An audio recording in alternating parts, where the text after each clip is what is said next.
بسم اللہ الرحمن الرحیم۔ آج ہمارا نیکسٹ ٹاپک ہے جی استھما ریسپیریٹری ڈس آرڈر کے سلسلے میں کلاس 10 کا۔ تو اس کو شروع کرتے ہیں۔ اس کی definition: asthma is a form of allergy. Asthma ایک الرجی کی قسم ہے۔ سب سے پہلے تو ہم الرجی کو سمجھتے ہیں کہ الرجی کیا چیز ہوتی ہے۔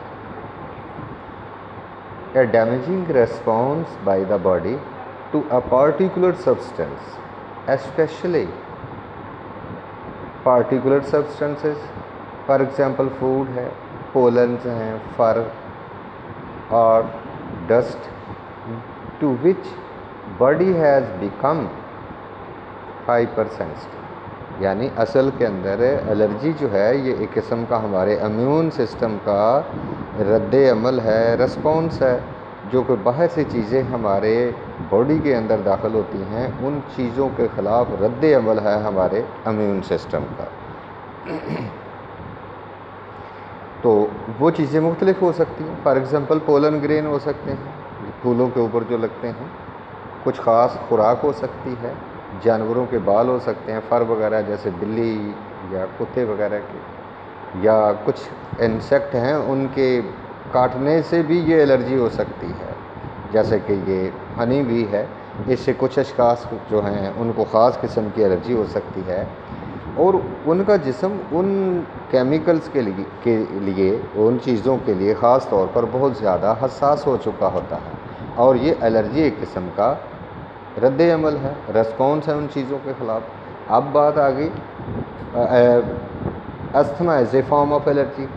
تو استھما کے اندر کیا ہوتا ہے کہ ہمارے جو برونکائی اور برونکیولز جو ہیں، ان کی اندرونی ایپیتھیلیم جو ہے ان چیزوں کے لیے اتنی حساس ہو چکی ہوتی ہے، ہائپر سینسٹیو ہو چکی ہوتی ہے کہ ان چیزوں کی سانس کے ذریعے اندر داخل ہوتے ہی فوری رد عمل شو کرتی ہے۔ اب اگر ہم نارمل دیکھیں تو یہ نارمل ہماری برونکائی یا برونکیول کا یہ اندرونی ڈایامیٹر ہے اس کی نالی کا۔ تو یہ دیکھ رہے ہیں ہم کہ کافی ڈایامیٹر ہے، اسے ہم لیومن کا نام دیتے ہیں۔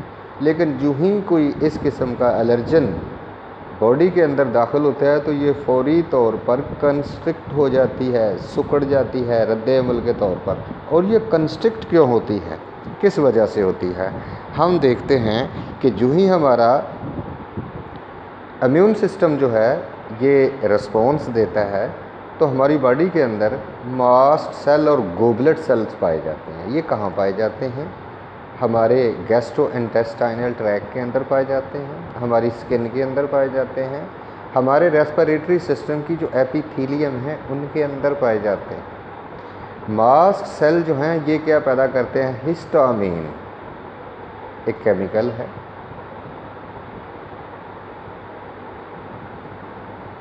یہ کیمیکل پیدا ہوتا ہے، یہ کیمیکل اصل میں ہمارے امیون سسٹم نے پیدا کیا ہوتا ہے۔ امیون سسٹم جب ری ایکٹیو ہو جاتا ہے، رد عمل شو کرتا ہے، تو فوری طور پر وہ ماسٹ سیل سے ہسٹامین خارج کروائے گا، اور ہسٹامین جو ہے ہماری نالی، یہ جو برونکائی ہے اس کے جو سموتھ مسلز ہیں ان کے اندر کنسٹرکشن شو کرے گا۔ جب یہ کنسٹرکٹ ہوگی تو یہ لیومن جو ہے یہ تنگ ہو جائے گا۔ جب لیومن تنگ ہوگا تو ہمیں سانس لینے میں دشواری آئے گی۔ اسی طرح گوبلٹ سیل ہیں، یہ میوکس پیدا کرتے ہیں۔ میوکس جو ہے ایک قسم کی یہ سکریشن ہے، لیسدار سکریشن ہے، اور ہسٹامین کا مقصد جو ہے یہ سموتھ مسل کے ذریعے سکیڑ دیتا ہے یہ ہماری برونکائی کی سموتھ مسل کو، تاکہ باہر سے کوئی جو پولوٹنٹ ہیں ہوا کے ذریعے وہ اندر داخل نہ ہو سکیں۔ ایک قسم کا یہ پروٹیکٹیو میکانزم ہے، لیکن ہے تو وہ پروٹیکشن کے لیے ہوتا ہے، لیکن جیسے کہ ہم نے الرجی کی ڈیفینیشن میں پڑھا کہ یہ ایک ڈیمیجنگ رسپانس ہوتا ہے، رسپانس ہے وہ جسم کو نقصان دے جاتا ہے۔ نالیاں جو ہیں یہ دیکھیں کہ یہ اس کا لیومن تنگ ہو گیا، ادھر نارمل کا لیومن جو ہے وہ زیادہ اوپن ہے۔ تو اگر ہم اس برونکائی کو اگر دیکھتے ہیں، یہ برونکائی کا ٹرانسورس سیکشن لیا گیا ہے، اسے ہم دیکھتے ہیں، یہ اس کے اندر اس کے گلینڈولر سیل ہیں، یہ والے جو اور یہ اس کے اندر گوبلٹ سیل پائے جاتے ہیں۔ یہ گوبلٹ سیل جو ہیں یہ فوری طور پر یہاں سے یہ میوکس خارج کریں گے نالی کے اندر، یہ نالی تنگ ہونا شروع ہو جائے گی۔ اسی طرح ماسٹ سیل جو ہیں یہ ہسٹامین پیدا کریں گے۔ ہسٹامین فوری طور پر یہ سموتھ مسل ہے، یہ ہماری برونکائی کے اندر ان سموتھ مسل کو کنٹریکٹ کرے گی۔ جب یہ کنٹریکٹ ہوں گے تو یہ کیا ہو جائے گی، تنگ ہو جائے گی، اور اس طرح ہمیں سانس لینے میں دشواری آ جائے گی۔ تو یہ ایک ڈیفینیشن کے طور پر ہم نے دیکھا کہ الرجی کیا ہے، اور asthma is a form of allergy, یہ ایک الرجی کی قسم ہے۔ اور اس میں ہم نے دیکھا کہ یہ رد عمل کے طور پر مختلف الرجنس کے رد عمل کے طور پر ہماری برونکائی جو ہے وہ تنگ ہو جاتی ہے۔ اب الرجنس کیا چیزیں ہیں؟ الرجنس وہ چیزیں ہیں جو الرجی کی وجہ پیدا کرتی ہیں، جو رد عمل کے کو سٹیمولیٹ کرنے میں مدد دیتی ہیں۔ وہ کون سی ہو سکتی ہیں؟ ہر بندے کے اندر یہ مختلف چیزوں کے خلاف رد عمل مختلف ہوتا ہے۔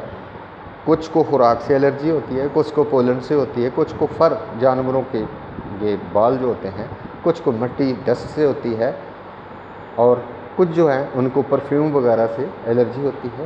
اگر ہم اس کی سمٹمز دیکھتے ہیں تو سمٹمز کیا ہوتی ہیں؟ سب سے پہلی سمٹم ہے شارڈنیس آف بریتھ۔ اور شارڈنیس آف بریتھ کب ہوگی؟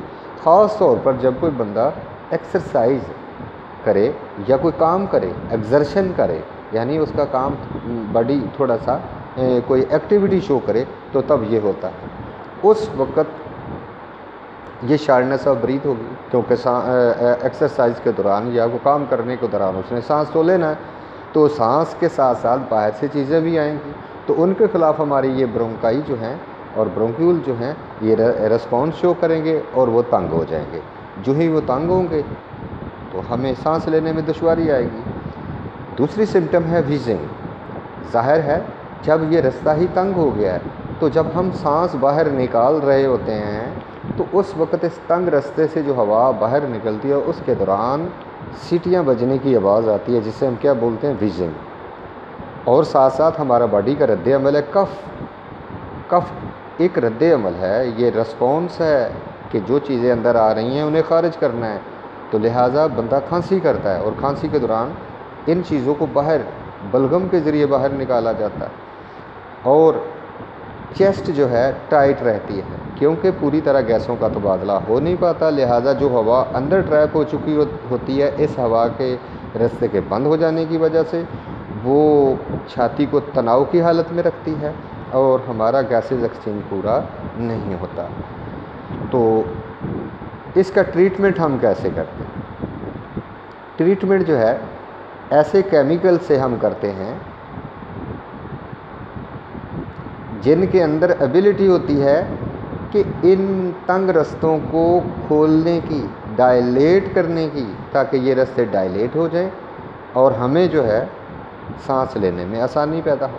اور اس قسم کے جو میڈیسن ہوتی ہے انہیں ہم ویزو ڈائلیٹر کا نام دیتے ہیں، یعنی نالیوں کو کھولنے والے، ویزلز کو کھولنے والے۔ اور یہ عام طور پر استھما کے اندر یہ انہیلر کی شکل میں، یعنی وہ پف جو ہم اپنے منہ میں رکھ کر اس کو دباتے ہیں اور اس سے میڈیسن جو ہے وہ ہمارے اندر جاتی ہے اور ہم اسے انہیل کر لیتے ہیں، اندر سانس کے ذریعے اندر لے جاتے ہیں۔